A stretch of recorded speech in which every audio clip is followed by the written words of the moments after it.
Hey everybody, welcome back to the show. Great to have you here. First Cabral HouseCall of the weekend, where we answer our community's questions every Saturday and Sunday on the show. It debuts, of course, each and every day, the Cabral concept, but this one's a fun one. I love it because I get to answer and see what questions our community has.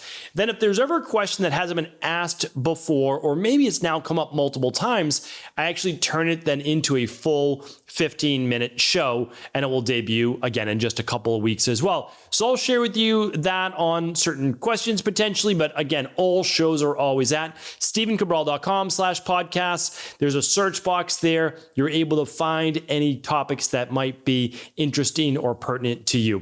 All right, I've just opened up the community document here.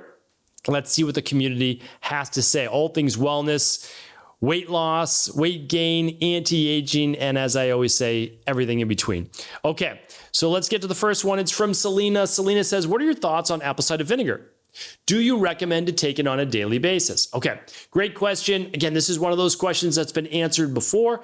I'm always happy to answer it, so don't get me wrong. The reason why I say that is that you could get your answer about 8 weeks earlier than waiting for me to read it live on the show, and that's just because of the amount of people that we have right in at StephenCabral.com/podcast. All right, but yes, I'm a fan of organic and raw apple cider vinegar. So apples are heavily sprayed, which means you always want to buy them organic. That's the ideal. If you can't, sure, you can get them. You can soak them in very high pH water. You can add baking soda to make that water higher pH. You could put ozone in it, but you need to clean it really, really well. Okay, and then scrub those apples because they often put a wax on them. Now, if it's organic, you're not going to have as many of the same issues, but you should still clean them. All right, regardless of that, get organic and raw apple cider vinegar. If it's not raw, it means it's been cooked. A lot of those enzymes are gone. So it has the mother on the bottom. I always just say Bragg's is a good company. You can get Bragg's apple cider vinegar. And that's that. Can you take it on a daily basis? Yes, not a problem. Usually better to take it after a meal or during a meal so that it helps with digestion, and it also helps with blood sugar balancing, healthy levels of blood sugar. Now, again, you can take it any time of the day, but it's acid coming in. It does help balance healthy levels of pH, and that's that. So yeah, it can help with glucose. Those are some of the main benefits. All right. And I have a whole show on it as well, so you can check that out. Holly's up next. Hi, Dr. Brawl. Thank you so much for all the information you share for free. It really is life-changing. Thank you, Holly. I started listening to your podcast a couple months ago, and I heard you explaining most diseases are curable except maybe cancer. I understand you can't give medical advice, but I value your opinion, and I really appreciate your thoughts on my situation. I was diagnosed with premature ovarian failure, also known as early menopause, at age 30, and an FSH of 25 and an AMH of 0.2. I endured 6 years of infertility and finally had my miracle baby via IVF. I apologize. All those V's floating together. Egg donation and reproductive immunological therapy last year. Have you experienced premature ovarian failure being cured? Would it be possible to restart ovulation, conceive naturally? If so, what would you recommend for my next steps? Okay, so a bunch of things in here that we want to start to just clarify. And I just want to share with you that, in my opinion, cancer is still, I mean, this is going to get me banned on YouTube. They've already given me 2 strikes on YouTube for this.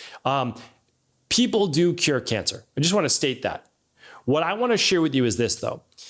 There are 5 main causes of early mortality, why humans aren't living to 90 to 100 years old regularly.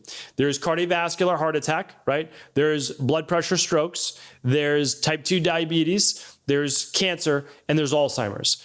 Every single one of those that I named, if we catch them at any normal period of time, they can all be reversed. Like, we know that. And we have specific protocols to reverse every single one, including Alzheimer's, as long as it's not terminal, right? Then we have cancer. Cancer is the wild card. It really is. And that's because, yes, many people have cured their cancer, both conventionally and with natural health. The problem is I can't give you the exact protocol that I say this works every single time for every individual, just like we can do with blood pressure, type 2 diabetes, Alzheimer's, and cardiovascular risk, right? So that's the issue. And I'm working on it. It's not that I'm not, but it's just we haven't found that replicability. And I always want to be a source of truth, hopefully for you. No biases. So there'll be a lot of research that I continue to publish on natural cancer, but it is also the thing that gets you banned the most. And so it's very difficult for me to talk about on podcasts just because you do get strikes against you.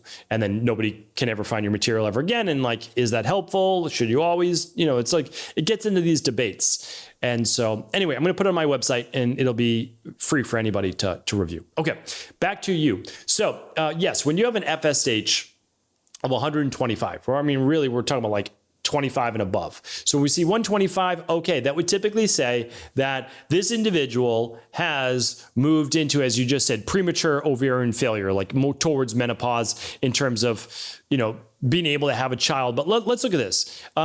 You're at age 30, right? You were diagnosed with this at early menopause at age 30. Okay. So I don't believe that 30 years old for pretty much any woman is going to be the start of menopause.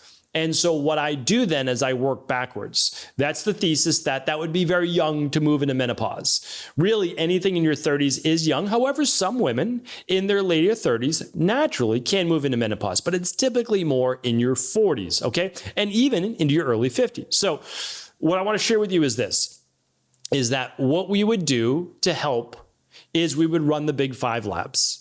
We would look at gut function, which can increase lipopolysaccharides, inflammation, autoimmune issues in the body. We would look at your heavy metals. We would look at your mineral and vitamin levels. We would look at your food sensitivities, which just can create overall inflammation, your omega-6 to omega-3s in terms of inflammation. So we'd run the big 5. And everything that we found, we would then rebalance. And remember, a healthy body can't be sick or imbalanced or not functioning well. So that's how we would help you, okay? So everything I recommend today is at stephencabral.com/shop. That just takes you over to Equilife. That's it. I know it says shop, but it just takes you over to Equilife. You can find the big 5 there. You can find all our protocols. You don't even have to use them, but at least you can see exactly what we've used in our practice now for many years and helped hundreds of thousands of people. So I just want to be of help. All right. Dawn is up next. Dawn says, "Dear Dr. Weral, thank you so much for everything you do. I enjoy watching you every day." Thank you, Dawn. "I've read your book. I use the daily nutritional support. I did your detox. Everything you do is so helpful to all of us. Thank you so much. I recently cleaned out all of my cosmetic and skincare because I know the dangers of everything we buy out there. I found a company called Toop & Co. I think you should really check them out. Their ingredients are amazing, and us women do like choices. And they're very good ones. Let us know what you think. I'm sure you'll approve." All right. Well, I'll absolutely check them out. I can't do it right now on the show because my research and all of that is deep. That's just the truth. And so when I look at a product, I look at all the ingredients. I look at, is it third-party tested, and reviews, all of those things. So yeah, for sure. And thank you, Don, for bringing it to my attention. I don't know the company. I'm sure it's a popular one. I personally don't wear makeup, but our audience, our community is probably 70% women, 30% men. And I know that I need to be able to keep up with these things myself. And I always ask my wife as well, who is very much at the top of the game when it comes to natural all things, but skincare and kind of kitchen and home and all that. She's really great at that. So absolutely. Thank you, Don. All right. Allie's up next. "Hi, Dr. Wald. Your podcast is amazing. I've learned so much from you and I really appreciate all you do." Thank you, Allie. Again, I love this. I appreciate it. "I'm reaching out because I've been dealing with chronic canker sores for the last 3 months. I've always gotten them here and there, but for the last 3 months, I've had them 4 to 8 in my mouth at the same time at all times. I've eliminated citrus and acidic foods from my diet. Nothing seems to be working. Do you have any idea what might cause these? Also struggling with migraines, digestive issues, and hemorrhoids. So I'm not sure if all of these could be connected. In the past, I've been told to see a rheumatologist as well. I've never wanted to.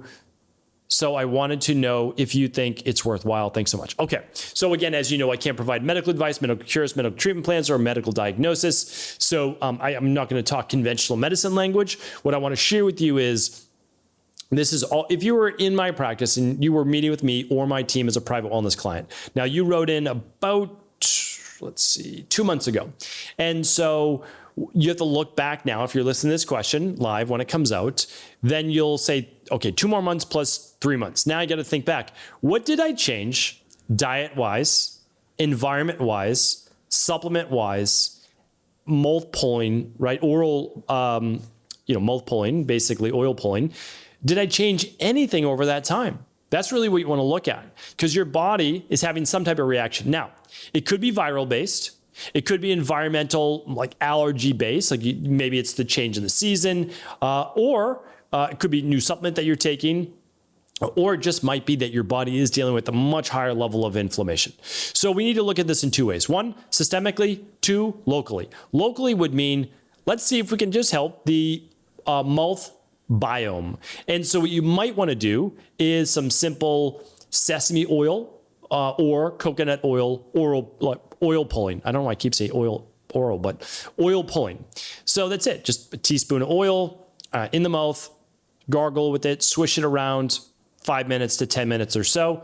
After you brush your teeth or before you brush your teeth in the morning. You can do it as well at night, spit in the toilet. That's it. So it's easy. But you also, and what I would recommend is gargling and swishing a little bit with salt water. Just all natural sea salt, your favorite company, warm water or room temp. Swish it, gargle it around. That'll raise the pH of the mouth up just a bit. And what that helps is with any anaerobic-based bacteria. You can also do it with a little bit of baking soda as well. That would be fine. Okay, so that's what I'm recommending just orally. And then systemically, there could be a lot going on. I mean, if you're dealing with hemorrhoids, digestive issues, and migraines, personally, I'm looking at toxicities, without a doubt. So minimum, I'm running the starter kit. That's 2 labs. It's also called now the vitamin tox test, and that's over at Equilife. Again, StephenCabral.com/shop. It comes with a consultation, definitely doing the starter kit with you. And if not, doing the big 5, which is the starter kit plus 3 more labs looking at hormones, food sensitivities, and it's looking at your omega-6 to omega-3s. All right. So that's where we're starting, because again, we need to know what the underlying root causes are. You can see a rheumatologist, but they're not looking for any underlying root causes. What's a rheumatologist going to do? Give you a diagnosis based on blood work. Okay. And then what? Prescribe biological drugs or something too. So that's like, it's a route to go. I'm not saying not to do that, but if you really want to find the underlying root cause, I don't know any conventional medicine doctors that look for the pathophysiology of an underlying root cause of a disease. So hopefully that's helpful. But we worked with all these things in the past very, very successfully.